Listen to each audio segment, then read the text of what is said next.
അമേരിക്കയ്ക്ക് വമ്പൻ നാശനഷ്ടം വരുത്തി വച്ചിരിക്കുകയാണ് ഇറാൻ എന്നുള്ള കാര്യത്തിൽ തർക്കമില്ല. അമേരിക്കയുടെ ആകാശ കണ്ണ് അതിനെ തകർത്ത് തരിപ്പണമാക്കിയിരിക്കുകയാണ് ഇറാൻ എന്ന റിപ്പോർട്ടുകൾ പുറത്തു വരുന്നു. ഖത്തറിൽ 9,000 കോടി രൂപയുടെ ബാലിസ്റ്റിക് മിസൈൽ റഡാർ പൊട്ടിത്തെറിച്ചു എന്നുള്ള റിപ്പോർട്ടാണ് ഇപ്പോൾ ലഭിക്കുന്നത്. അമേരിക്കയുടെ ഐ ഇൻ ദി സ്കൈ എന്ന വളരെ ചെലവേറിയ റഡാർ സംവിധാനത്തെ ആക്രമിച്ചുകൊണ്ട് ഇറാൻ മിഡിൽ ഈസ്റ്റ് സംഘർഷത്തിൽ പുതിയ വഴിത്തിരിവ് സൃഷ്ടിച്ചിരിക്കുകയാണ്. ഖത്തറിൽ സ്ഥിതി ചെയ്യുന്ന US AN/FPS 132 ബാലിസ്റ്റിക് മിസൈൽ നേരത്തെ ഉണ്ടായിരുന്ന മുന്നറിയിപ്പ് റഡാറിന് നേരെ ഉണ്ടായിരുന്ന ആക്രമണം ഇപ്പോൾ ഉപഗ്രഹ ചിത്രങ്ങൾ സ്ഥിരീകരിച്ചിട്ടുണ്ട്. ആക്രമണം അമേരിക്കയുടെ മിസൈൽ പ്രതിരോധ സംവിധാനത്തിന്റെ സുരക്ഷയെക്കുറിച്ച് ഗുരുതരമായിട്ടുള്ള ചോദ്യങ്ങളാണ് ഉയർത്തിയിരിക്കുന്നത്. കോടിക്കണക്കിന് ഡോളറിന്റെ നഷ്ടവും വലിയൊരു തിരിച്ചടിയുമാണ് ഇപ്പോൾ ഇവർക്ക് ലഭിക്കുന്നതെന്നാണ് പ്രധാനമായും നമ്മൾ മനസ്സിലാക്കേണ്ട കാര്യം. അമേരിക്കയ്ക്കെതിരായ പ്രതികാരമായി ഖത്തറിൽ സ്ഥിതി ചെയ്യുന്ന US ബഹിരാകാശ സേനയുടെ വളരെ പ്രധാനപ്പെട്ട ഒരു റഡാർ സംവിധാനത്തെ ഇറാൻ ലക്ഷ്യമിട്ടിട്ടുണ്ട്.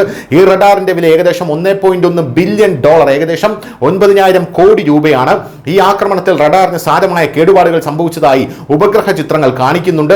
മിഡിൽ ഈസ്റ്റിലെ അമേരിക്കയുടെ ഏറ്റവും വലുതും തന്ത്രപരമായി പ്രധാനപ്പെട്ടതുമായിട്ടുള്ള റഡാർ ആയിരുന്നു ഇത്. ശത്രു രാജ്യത്തിന് അവരുടെ മിസൈലുകൾ വിക്ഷേപിച്ചാലുടൻ മുന്നറിയിപ്പ് നൽകുക എന്നതാണ് ഇതിന്റെ പ്രധാനപ്പെട്ട ജോലി എന്നുള്ളതാണ് മറ്റൊരു പ്രധാനപ്പെട്ട കാര്യം. വില കുറഞ്ഞ ഡ്രോണുകൾ വിലയേറിയ സംവിധാനങ്ങളെ അന്ധമാക്കുന്നു എന്നുള്ളതാണ് ഈ യുദ്ധത്തിലെ മറ്റൊരു വലിയ പ്രത്യേകത എന്ന് പറയുന്നത്. അതിശയകരമായിട്ടുള്ള ഒരു കാര്യമാണ്. വളരെ വില കുറഞ്ഞ ഷഹീദ് ഡ്രോൺ ഉപയോഗിച്ച് ഇറാൻ ഇത്രയും വിലയേറിയതും ഹൈടെക് പ്രതിരോധ സംവിധാനവും ലക്ഷ്യമിട്ടു എന്നുള്ളതാണ്.